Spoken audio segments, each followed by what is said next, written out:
Hey, it's your contrarian soul guide, Dawn, and you're listening to Sovereignty Rising, the space where we unlearn the fear and reclaim the flame. You've done the healing, you've cut the cords, you've cleared the energy, you've reclaimed your truth, and now it's time to let it feel good. This is the pleasure episode, not performative, not guilt-soaked, not spiritualized numbness. This is sacred, primal, energetic, full spectrum pleasure from root to crown. Because pleasure isn't just a treat, it's your nervous system in harmony. It's your chakras singing. And today, we're reclaiming joy and pleasure, chakra by chakra, so your whole being gets turned back on. Welcome to Sovereignty Rising. Ditch the fear, embrace your flame. I'm Dawn Elgin, contrarian soul guide, visionary mystic, and creatrix of practical spiritualism. And this is the space where we strip away the fear, burn the old stories down, and reclaim the power that was never truly lost, just buried. Here, we dive into raw, unfiltered conversations on emotional healing, spiritual awakening, and the art of unlearning everything that keeps you stuck, small, and disconnected from your truth. Together, we rise like phoenixes. Flame first, fear last. Let's rise together. Let's start here. You were taught that pleasure is extra, a reward, a weakness, a distraction from doing the work, especially if you're empathetic, intuitive, spiritual, or a healer. You were probably taught to sacrifice joy for service. But Carolyn Mace teaches that energy that flows upward can only do so if it's not blocked at the lower levels. So if we're ignoring pleasure, suppressing sensuality, avoiding joy, we're actually shutting down the system we're trying to activate. Today, we go chakra by chakra and open the gates. Now, I have taught on these transformers of energy for several years, and I'm always fascinated by them. I'm fascinated by how they work in all different layers of reality. Now, what I mean by that is we can see them through timelines, we can see them through emotions, we can see them through experiences in our lives. They have a lot of information. And I call them transformers of information because what they do is take information from the ethereal world, the information world, and they transform it into our physical experience. And when I say physical experience, I still mean mind and matter. So before we start getting into the chakras, 1 through 7, what I really want us to do first is actually go downward. So the reason that I say this is because all of life, everything that is created in physical form, is done through downward causation. And so all of life, including ourselves and every idea, actually comes through the 7th.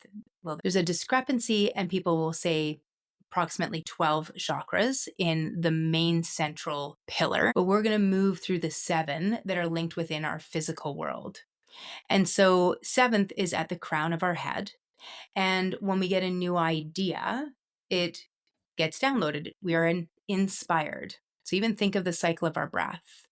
And a new idea will move down through our 6th center, which is often linked with our eyes or intuition. And we'll imagine or start to visualize this new idea in our life. And then it'll move down through our 5th center, our throat, linked with communication. And maybe we talk about it and we listen to ideas about it. We maybe read books on it. And then we move down into our heart and we start thinking about how we'll feel with it. And we start to gain an emotional connection with the idea. And then we drop it down into our 3rd center, our solar plexus, which is really linked with our power source. And it's who am I and who am I not? So we start to link the idea with who am I? Does this resonate with who I am? And when we hit here, we've dropped into the physical world. And then we drop it down into the 2nd center linked with our womb. And we think of the gestation cycle with this, but it's also starting to put money into it. So in our third center, we started to put our ego with it, our identity with it. Am I okay with identifying with this idea? And then we move down into that second and we start putting money into it. And then finally, we birth it into life and we manifest. Now, the same happens for us. We move all the way through that cycle and we're birthed into life. And the reason I want us to start here is so that we can understand that creation moves in the downward cycle, and then we evolve or grow in the upward cycle. And this is why hundreds of years ago, if not thousands, there was this confusion and we thought that matter was the base of everything. And that's because we were stuck from the moment of manifestation and then the growth cycle versus how inspiration, ideas, life begins. And so now with all of that, we drop into the root chakra. And you can think of this as pleasure as safety, because this is the pleasure episode. And so I'm going to give you the basics of these and ways that we can look at these and how they're playing in our life.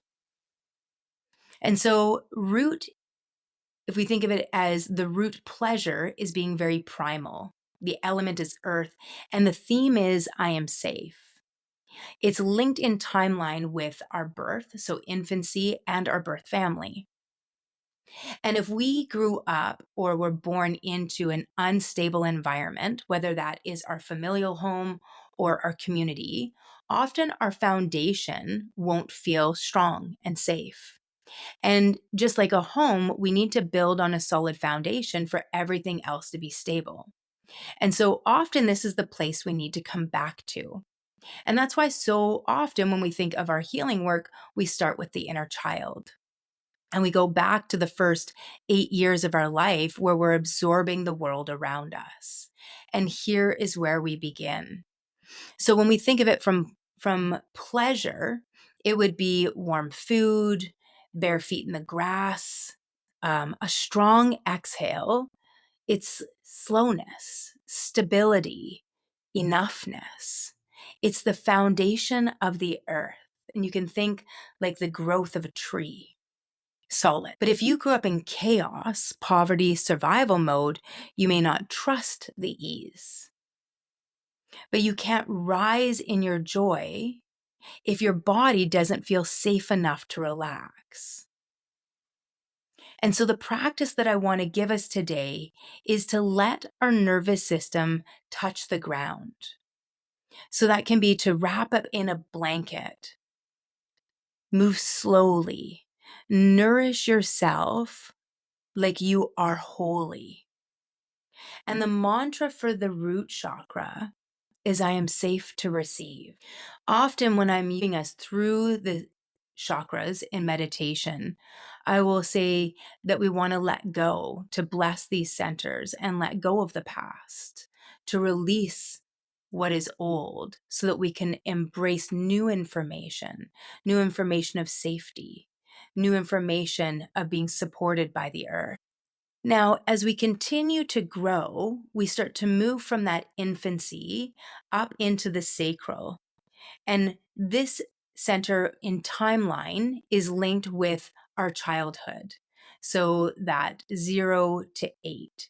And this is why so many people end up with hip issues, sciatica issues. This is where we really, I think of it as the junk drawers of the body, where we store all of our unprocessed dramas and traumas. And one of the reasons why the hips and the pelvic floor get so held is because, remember, root, when we think on the physical realm, is linked to the pelvic floor, the perineum, that section of flesh between our anus and our genitals. And so often the pelvic floor is a place that we hold a lot of trauma when we've not felt safe, when our survival needs aren't being met.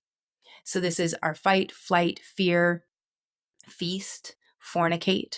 So this all sits with the root. And then as we grow up from here, we start moving into the sacral, into the womb space of the body. Now, this isn't gender. This is the womb space, the pelvis, and it holds where where our creative center is. It's linked with the element of water. And you can feel that in the fluidity when you think of the fluid within the uterus, in that bowl of the pelvis. And this theme here is I feel. So different than the heart, where we're looking from I love, and here is I feel. Even think of when an emotion is brought into an experience, we feel it. So often it's hard for us to separate an emotion from a feeling. And so in the sacral, we start looking at pleasure as sensation. This is where we've often get told to shut down. So sacral pleasure is dancing, it's desire, it's creativity. And I want to pause on creativity for a moment because creativity isn't just art, which is where many of us kind of get stuck like, oh, I'm not very creative. But creative is in creating yourself. Were you able to create yourself as a child? Are you able to create yourself now? Or are you conforming to what other people or someone else thinks that you should be? And so often, this creativity, we think of it within the art, but it's a lot more than that. It's the creation of ourself. Who am I? Who do I choose to be?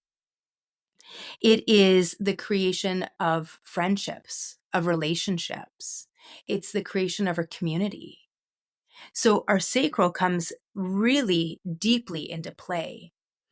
And then it's also our sensuality, where maybe in the first center, we eat to survive. Here in sensuality, we enjoy the food of life. And so often when our sacral is out, this center of pleasure, of sensation, then we only eat to survive. And we will even dismiss the concept of eating for joy. It is in terms of food, you can even think of like juice, of anything like food that is juicy. And its color here is orange. It's feeling without apologizing. It's claiming joy without guilt. It's letting your hips move like the divine feminine lives inside of you, because she does. Joe Dispenza teaches that the sacral holds our deepest creative energy, and if it's suppressed, nothing flows. And if you think about this on a physical form, our sacral is linked with all of our reproductive organs. So often when we're having issues within our reproductive organs, both male and female, this is where we need to take a look at from a psychosomatics point of view. This is where we're holding those base traumas and dramas, but really our core beliefs about life, about ourselves, about the world around us. And that's because we download the majority of these before we're 8 years old. And then after that is when we start looking for experiences to support the initial belief or to negate it. Now, also from a physical point of view, if you think of the root as our tailbone or coccyx, which is about 4 to 5 fused discs at the base of your spine, just above that is your sacrum, which is about another 4 fused discs. And at the top of your sacrum is the sacrum bone. And the sacrum bone is like an upside down triangle with a bit of a ledge on it. And the spinal column sits on top of this. Now, the sacrum has flexion and moves as we breathe. So as we inhale, there's this flexion, this pumping. And as we exhale, it softens and releases. And it is this flexion of the sacrum working in tandem with the movement of the plates in our skull that also flex and release, and they pulse or they pump. And it is these two pieces of our body moving in tandem that move the synovial fluid up and down our spine and around our brain. About every 12 hours, we're moving and flushing the entire system of our body. And so when we get caught in the sacral, when we have a weakness here, or when we have a block and we don't get that flexion, often we'll have SI joint issues, or really low back issues. If it feels like we don't have the creativity to make abundance in terms of money, that often is linked with sciatica issues. So when I'm working with people and they come to me and they're like, oh, I have a lot of sciatica pain down my leg, then we'll discuss not feeling safe within finances. And so notice how the body, because the body is beautiful, it is an incredible communication tool. And the chakras are transforming information through the body to give us feedback so we know where we need to work or what is going on the unconscious or subtle levels. So keep that in mind when we're talking about our body, when we're talking about these chakras. None of them are bad, none of them are broken. It's about awareness and about becoming conscious of what is coming up so that we can move through it. Now, before I go deeper, one thing I want to say is we don't want to get caught in the story.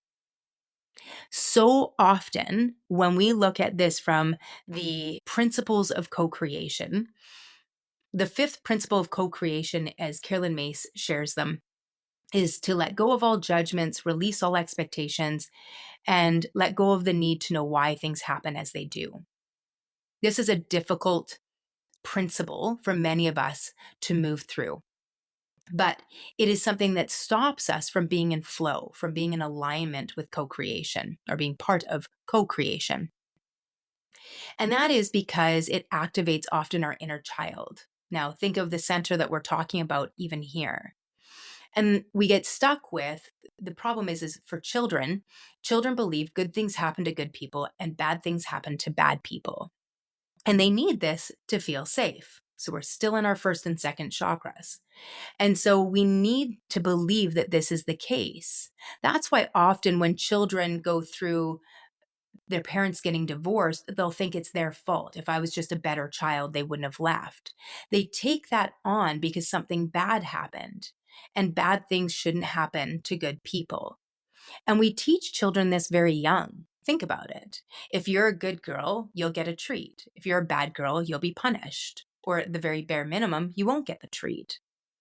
And so we teach very young that if you're good, good things happen. And if you're bad, bad things happen. And when we look at this from deep within our own bodies, we start to see where this plays out. So this is why so much is stored within the hips and the pelvis. This is why if we don't feel safe to create, we can struggle actually creating. So keep this in mind when we're playing here. Why do you want to do this? Well, because we deserve pleasure. There's nothing wrong with pleasure. Pleasure is creation experiencing itself and loving the experience. This is a beautiful thing. We are meant to have gratitude, to seek pleasure and love in life, not get stuck in it where we're chasing it, but to be in flow with creation is a beautiful and wonderful thing. The practices that we can use to help support our sacral chakra is things like dancing, it's touch, even touching for yourself. And I don't mean this necessarily in a sexual way, but even placing your hands on your heart, holding yourself, giving yourself a hug, hugging someone else. This is holding hands or just gentle touch. It is this connection that we have with each other. Remember, we're creating community, creating relationships here. It's also about taste and enjoying the flavors of life, not just wolfing down your food, but taking the pause. You're safe, so we've got that support, and now we can slow down and eat and enjoy our food. These are just some of the ways that can really help support and energize our second center. The mantra for this center can be, I am allowed to feel pleasure without guilt. I'm allowed to feel pleasure without guilt. And I want you to say this and just notice how that lands in your body. Now, if we continue to build or grow, we start moving into the third center, which is our solar plexus. From pleasure, its pleasure is power. The element here is fire, it's heat. And you can even feel this in terms of the physical with our digestion. The theme of this center is I do. And now we have who am I and who am I not? This is the joy that comes from being unapologetically yourself. So remember, in the first center, we have this safety and survival, and we're born into our family.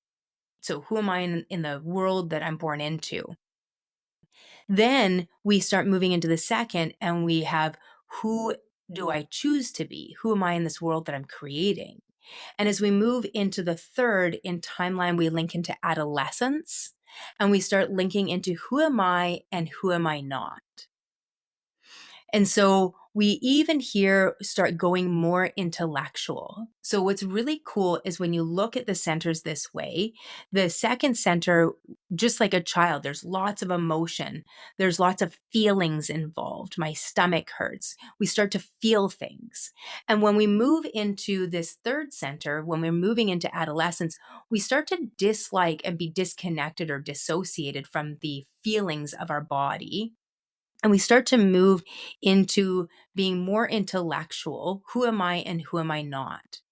And you can see this in relationships. And so we start to get our willpower here. And when you hold your solar energy, you can say, I don't dim to fit. I don't abandon myself to be liked. I lead with my joy.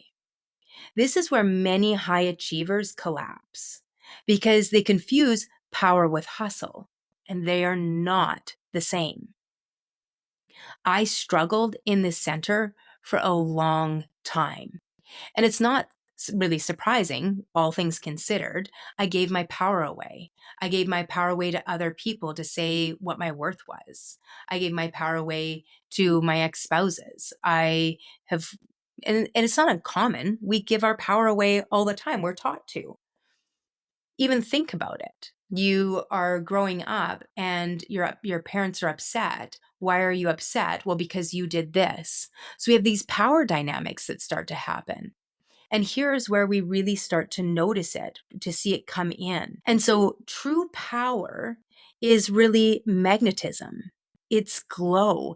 It's your energy turned on. And so there's this building that starts to happen. So we want that foundation. I am safe. And then I start to create, and I get into the flow of creating and experiencing my creations. And then it continues to grow up. And it's like, who am I within this world that I'm creating? And within that, there's responsibility and there's empowerment. And these are so incredibly important. When we look from the physical, this is digestion, as well as, and within that is who am I and who am I not? So what am I going to keep and absorb and make part of me? And what am I going to eliminate from my body? So even the body shows us or gives us a lot of information about what these transformers are doing for us on an information level, on this subtle level. In practice, we can do something that makes us feel wildly alive with no purpose except our radiance. And when I say no purpose except your radiance, I mean no seeking approval from somebody else. No doing it to be liked, no doing it to be accepted, no worries about other people, but just for your own joy, just for your own pleasure. The solar mantra is I lead with joy. I lead with joy. And just take a really deep breath into that and feel it. And notice what's there when you say that. Now, as we continue to flow and grow upward, we move into the heart chakra. And this is pleasure as connection. It's linked with the element of air. So think of your lungs and taking that breath. And the theme of this energy center is I love. And you can think of the heart also as the bridge between two worlds. It is the bridge between the physical realm So all of those first chakras were really linked with our physical experiences, and our heart starts to bridge the physical with the ethereal, the physical with the subtle. And heart pleasure is that feeling of laughter with someone that you trust, with lying in the sun and feeling the warmth of light. It's saying, I love you with no strings. In the shamanic world, it's also what we call one of the cauldrons. And it's the cauldron where we process our sorrows. So, grief, desires, suffering, those are all our sorrows that we start to process. And it's really strengthened by love, joy, gratitude, empathy, compassion. And so these become the link places. Now, from a growth cycle, we're growing up and we're starting to get into our maturity and we're shifting into adulthood. This is where we start to explore I love beyond family and friends. This is where we start to give our heart away to someone. This is where it activates fully when that feeling of heartache, and often is a place where it goes out of alignment as we defend to not feel the pain of heartache again. We see it come into its full expression when we have beautiful unconditional love or love for a person, and we would put their life ahead of our own. So you really see this come into play when we activate into a parent. Now, as I said, if you've experienced grief or betrayal, this chakra might close as a way to protect itself. And so you can think of predator and prey, where we start to close our heart, and people will even make comments like, you're cold or you're distant. I can't really feel you. And so what they're talking about is the energy of the heart. Whereas when the heart is open and experience of joy and love, people will be like, oh, I feel so good when I'm around them. They feel warm. They feel inviting. I feel connected. So what they're talking about here is heart energy. So let's open it back up, not to the world, but to yourself first. And so here I love the practice of taking our hands and placing them on the heart. But first, what I really love to do is to rub our hands together. And we're just creating a little warmth, a little heat. And what we're also doing is we're activating the meridians of the heart that run down the insides of our arms, through the palms of our hands, and into our ring fingers, which is why the wedding ring is held on the ring finger of the left hand, the primary or the dominant meridian of the heart. So rub your hands together and then place your right hand on your heart and your left over top. And just take a beautiful deep breath into your heart. And ask, what would bring me joy today? And then do that. And if you haven't been listening to your heart, or your heart's been closed for a while, you might need to just give yourself a little bit of space and time with that. But don't grief yourself. Don't get frustrated or mad. Give yourself an opportunity to just gently open your heart back up. The heart mantra is, I am allowed to enjoy love without fear or loss. I'm allowed to enjoy love without fear or loss. And just let it land. Now, our throat chakra, as we continue this building up, so we've got safety and survival, we've got the solid foundation, and we feel safe to create. The creative energy starts to flow and energy moves upwards. And as the creative energy flows and we're creating, it moves up into the solar plexus. And who am I within what I've created, within this life I'm creating? And then we move up and we start to enjoy the connection with life, with others in this life that we're creating. And so again, with an open heart, we can begin to support the throat. So often when the throat's closed, we actually need to go down to see what's not supporting it. I'm going to keep that in mind. Now, the element of the throat, which is pleasure as expression, is sound. So this is where we can think of mantras, of humming, of singing, of speaking, but it's not just within the throat. It's actually the communication center and includes the ears. So sound, also the listening as well as the creating, both the ebb and the flow. So you can kind of get this ebb and flow, this flow like the infinity symbol. We're giving and receiving, and it goes both ways. The theme of it is I speak, and I would also include I hear. Beyond listening, I hear. And this one, we start to move into our maturity. Now, energetically, with consciousness, you can think of it really linked with mental consciousness, with intellect. It's often with the I know. And in that, what I mean is beyond or before wisdom, we have intellect, like book learning. This one is so important for women and for healers. It's not that it's not for men, but we really see this come into play for women and for healers because we're often told to be quiet, that you should be seen and not heard. And so these are the beginning of closing the throat. And then we want to learn something. We delve towards the intellect to help us feel safe to speak because we've got it supported. It's supported in science.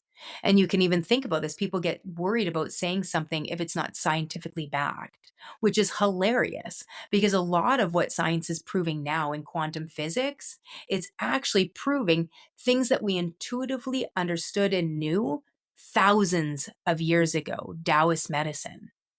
It's supporting a lot of what we're talking about here within the energy centers, these vortexes of information. And pleasure at the throat looks like singing loudly, not just when you think you sound good, but just singing, letting it go, have a good time, let it be. It's moaning when you stretch. I am fascinated when I'm teaching yin yoga or meditation and people holding back when I say exhale through your mouth with a gentle sigh. And no matter how many times I tell people to deepen it, there are some people you just never hear. And they're just so contained. This center is so closed that they don't even realize they're not making a sound. And this is important because when we think from breathing, it's exhaling through the mouth, slow and steady, lengthening that exhale out with a sigh that lowers our cortisol levels. It lowers our stress response. We release more toxins through our exhale than we do through urine, feces, or sweat. So think about that. We inhale through the nose for 4, and then we sigh the breath out long and soft for 8 or even longer, to let our system settle down, to move us into parasympathetic. It's laughing from your belly. This is one of the reasons why we absolutely love babies and their big belly laughs or toddlers. And it makes us smile. It is such a beauty. And so it opens the heart, and now we can laugh. And so often that's a place I'll send people when they can't seem to find that strength in their throat, to spend time around something that brings them joy, that makes them laugh, like a baby, a small child, a young animal. Anything that will bring us to that place where we can open our heart and start to laugh and feel connection again.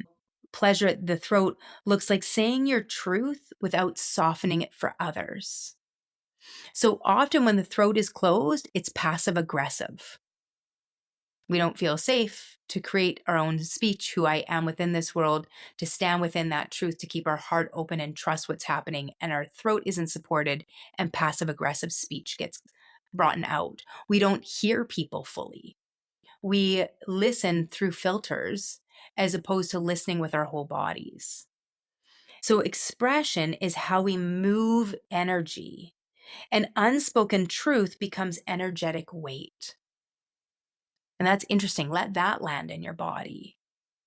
Unspoken truth becomes energetic weight.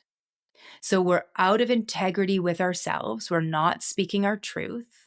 So even within the silence, there's a dishonesty, and it becomes a density, a weight within our body. Now, our practice to support the opening of the throat, the strengthening, is to speak your desire out loud. And I'm going to encourage you to do this today. Speak your desire out loud today, even if it's just to yourself. Let sound move through you. Sing, hum, use mantras, anything that helps open up the throat. Get into an intimate conversation with somebody and listen without the intention of responding. Just listen with your whole body. They're telling you the secrets of the universe. And as you do that and you just allow yourself to open to that, start noticing what happens in your own body, in your energy body. Now, as we continue to allow that energy to flow up, so the heart is open, the throat is supported, the throat opens up, we're speaking truth, we are speaking joy. With the heart open, we're speaking through compassion, through empathy. It's a beautiful thing. It's a beautiful gift into this world. And then with that energy flowing upwards, we grow and move into the third eye. And this sixth center is the pleasure of clarity. It's the element of light. The theme is I see. And within this is the joy of knowing. So it's beyond intellect. Intellect is, oh yeah, I know fire. And then knowing, we start to move into how fire is created, how is it extinguished, what it can do if it isn't, respected or cared for. This is where we start to move into more of a knowing. And not only the knowing within when we think of intellect, but the knowing beyond the physical. When our third eye is activated, pleasure feels like alignment, like synchronicity, flow, feels like an inner yes. It isn't just insight, it's pleasure in trusting your path. It's not just physical sight, but it's seeing beyond the physical eyes, when you can see the truth or the light in something. This really activates on our spiritual journey when we start looking for the light in everyone around us, in everything around us. We start understanding they're just like me. They too have fear. They too have struggles. They too get frustrated. So we're activating into this eye. And this is some of the ways that we can even activate our third eye. We start activating into the clairs, the subtle senses. And so clairvoyance, the subtle eyes or subtle sight, means to see beyond the physical realm. Clairaudience, to hear beyond. So this is where sometimes people will hear things that are non-physical. It could be bells, it could be a wind, it could be the whisper of an ancestor. There can be, I always get the name of it wrong. I don't know why. It's part of the olfactory, but the sense of clair smell. And so often people will smell perfumes or cologne or pipe smoke when one of their ancestors is close by. Clair sentient is being empathetic. And so we start to sense or feel into things. We can feel other people's emotions.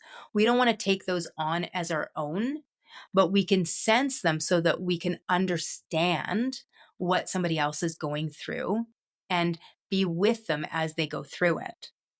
Claircognizant is a knowing. I often get this where I get downloads or hits, and all of a sudden the information's just there and I just know what is the next thing to do, or I might have an answer for somebody and I have no idea. Well, spiritually, I know exactly where it came from, but you can't really always explain where the information came from. So you just get these knowings, these hits, these understandings, and that would be claircognizant. Now, as a practice, I'm going to encourage you to close your eyes and then bring all of your awareness to the space between your brow. So bring all of it up there. Bring all that energy to the space behind your eyes at the center. And you even might start to feel a warmth or a vibration, or you might even feel the energy of bliss So you might get a bit of a high. So often people, when they meditate and they keep all of their awareness on their third eye, they'll get this sensation of bliss starting to flow from this space. And as you keep your awareness here, ask your higher self, what is one thing that brings me joy and lights up my path? What's one thing that brings me joy and lights up my path? And then act on that answer. The third eye mantra is, I see my joy clearly and I choose it. I see my joy clearly and I choose it.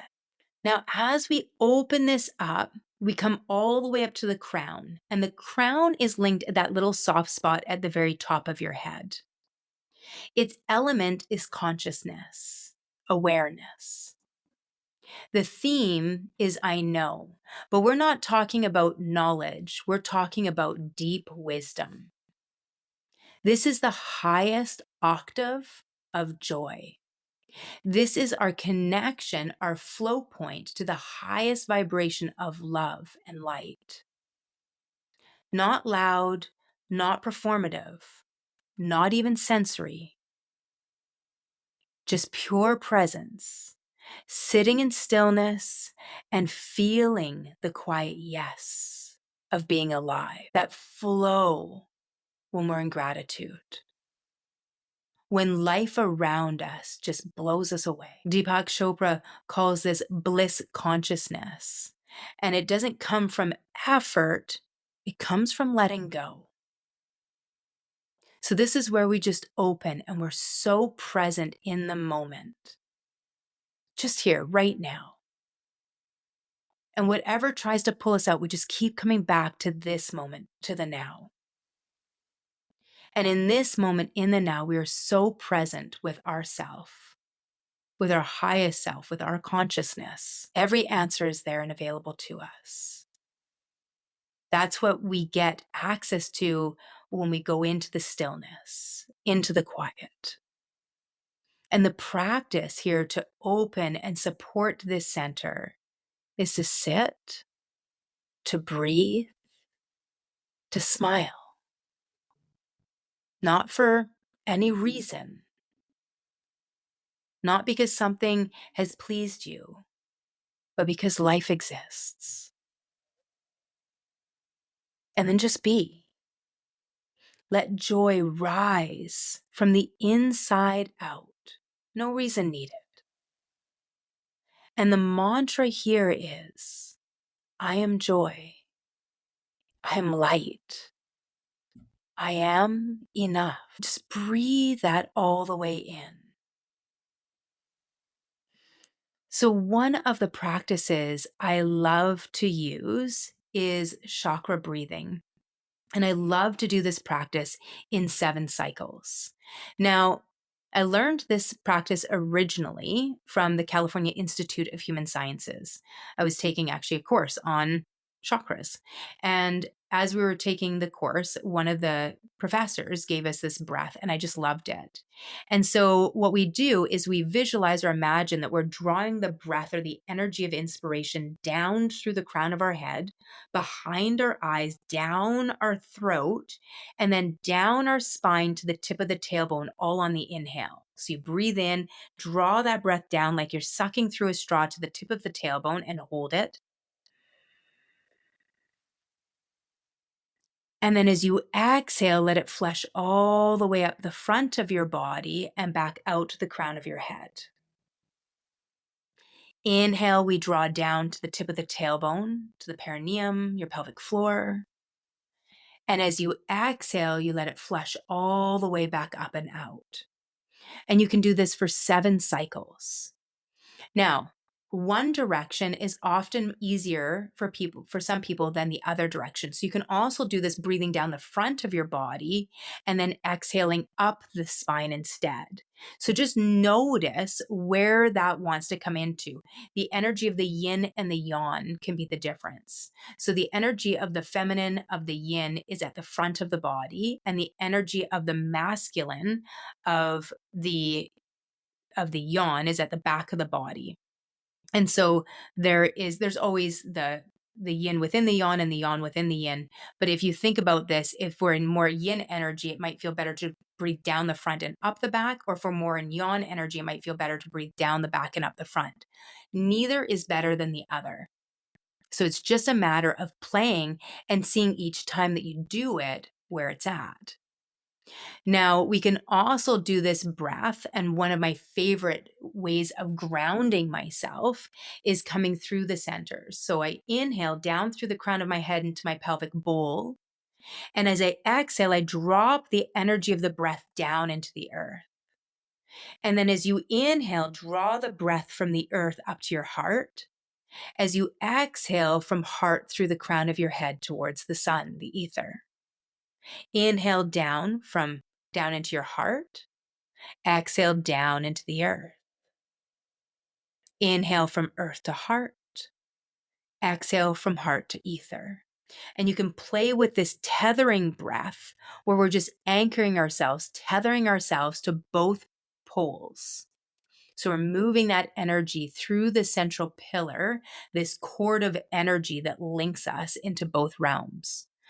I like using my pelvic bowl when I'm doing grounding work, especially, or I'm doing a lot of healing work within my divine feminine. When I'm just breathing and holding within meditation, especially if I'm guiding meditation, I like to move it through my heart. So I might breathe in through my heart or into my heart and then down into the earth, up to the heart, into the ether, do this several times. And then I might start exhaling both breaths through the heart and out into the world. So I breathe up from the earth to my heart and then out into the world. Breathe down from the ether and out into the world. And so I'm just sending that divine energy, the divine feminine and the divine masculine, out into the world and allowing myself to be a channel, a pillar of that energy, of that flow, to be one with the flow of all of life. So what if joy, just let that land and play with these breaths and see how they support your energy body.